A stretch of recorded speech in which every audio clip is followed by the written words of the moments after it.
আমরা আসলে যাদের সাথে সময় কাটাই আমরা দিন শেষে তাদের মতোই হয়ে উঠি।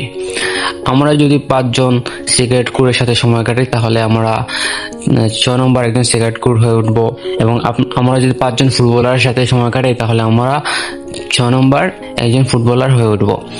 অর্থাৎ আমরা যাদের সাথেই চলাফেরা করি আমরা তাদের গড় হয়ে উঠি।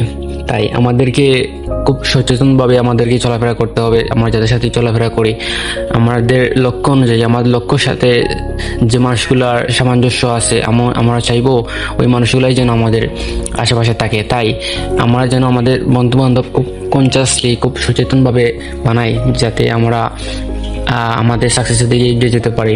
আমরা এমন কাউকে আমাদের আশেপাশে রাখবো না যারা আমার সাকসেসের বিপরীত চলাফেরা করে। এরকমভাবে রাখলে দিন শেষে আসলে আমারই ক্ষতি হবে, আমারই লস। তাই আমার যখন আল্লাহ বিবেক বুদ্ধি দিয়ে দিয়েছেন আমাদের, তাহলে আমরা খুব সচেতনভাবে, খুব কনসিয়াসলি আমরা এটা চুজ করতে পারি আমি আসলে কাকে বন্ধু বানাবো আর কাকে বন্ধু বানাবো না। আল্লাহ তো কোরআনে বলে দিয়েছেন যে তোমরা ভালো মানুষদেরকে বন্ধু বানাও, বন্ধুরূপে গ্রহণ করো। এটা তো আল্লাহই আমাদের বলে দিয়েছেন।